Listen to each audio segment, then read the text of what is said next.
नमस्कार। हम बात करते हैं एक और महत्वपूर्ण अवतरण जो कि रामवृक्ष बेनीपुरी जी के द्वारा लिखे हुए रेखा चित्र रजिया से लिया है।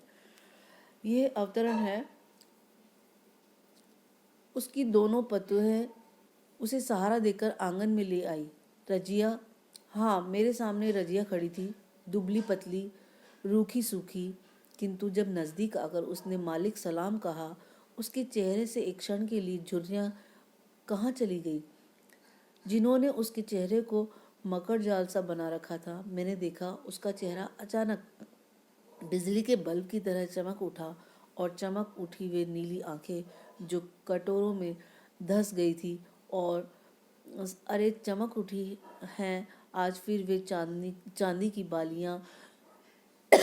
और देखो, पवित्र, अपने को पवित्र कर लो। उसके चेहरे का फिर अचानक लटक कर चमक रही है वे लटें जिन्हें समय ने धो पहुँच कर श्वेत कर दिया।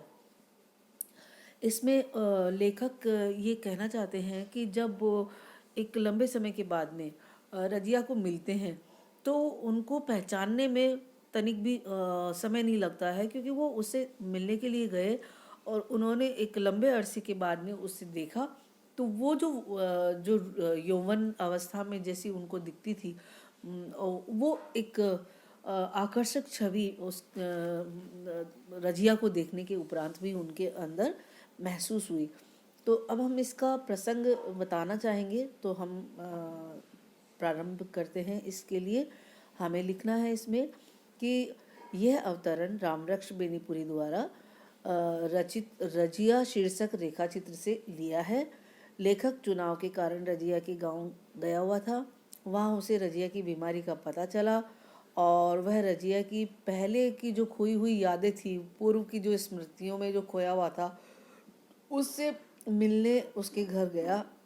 उसी संबंध में इस अवतरण में अभिव्यक्ति हुई है कि वो जो एक बहुत लंबे अरसे के बाद में उनकी मुलाकात होती है, तो वही वार्तालाप इसमें उनकी जो मन की मनस्थिति है उसको अभिव्यक्ति दी गई है। हम व्याख्या करेंगे इसकी। लेखक ने रजिया के घर में घुसते ही उसे आवाज़ दी। रजिया उस समय लेखक के सामने ही खड़ी थी, क्योंकि एक तो वो बीमार और दूसरा वह बहुत ही कमज़ोर सी हो गई थी। तो जैसे उन्होंने आवाज़ दिया तो उनको पहले समझ नहीं आया, लेकिन जैसे ही उसकी जो आवाज़ है, जो जो उसने बोला, तो थोड़ा उसको, लेखक को बबुआ को समझ आया। उस समय रजिया का बिल्कुल शरीर दुबला पतला, बीमारी के जो चिन्ह थे वो भर गए थे चेहरे पर। दिख रहा था कि ये रजिया नहीं, जैसे कोई और हो।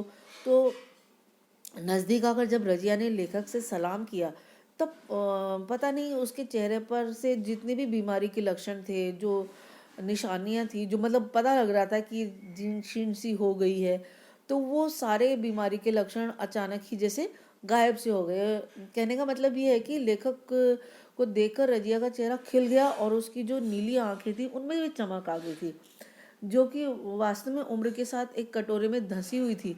उसकी आंखें बिल्कुल आनंद और प्रसन्नता के साथ में, जैसे ही वो देखती है कि बबुआ उनके सामने है, तो वो प्रसन्नता से खिल उठी।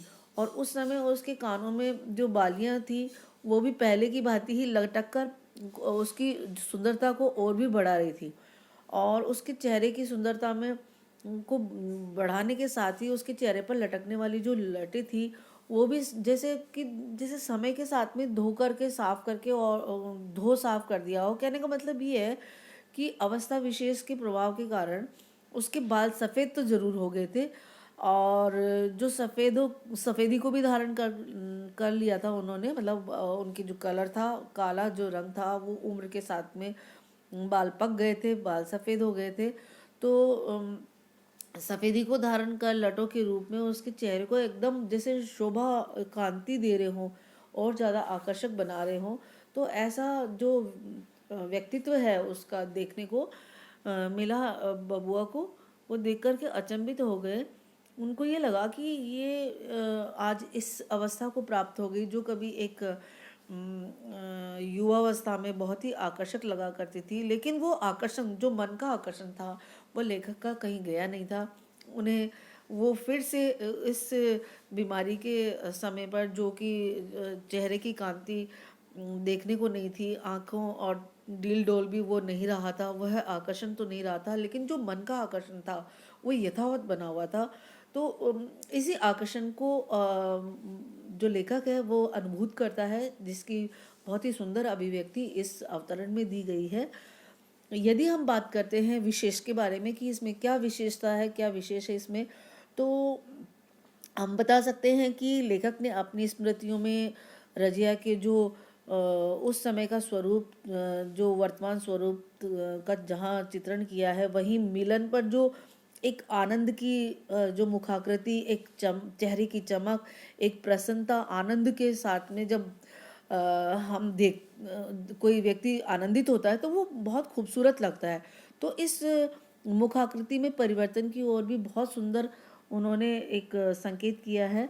और उनकी जो मनों के जो भाव है, उन भावों के हिसाब से भी जो एक चेहरे में आकर्षण, शरीर में एक आकर्षण होता है, उसकी इस अवतरण में अभिव्यक्ति दी है। जहाँ तक हम बात करते हैं भाषा की, सरल है, सुबोध है, भावानुकूल है और मन के भावों को, मनोविज्ञान को बहुत ही सरल ढंग से अभिव्यक्त करने वाली है। आज के लिए बस इतना ही। धन्यवाद।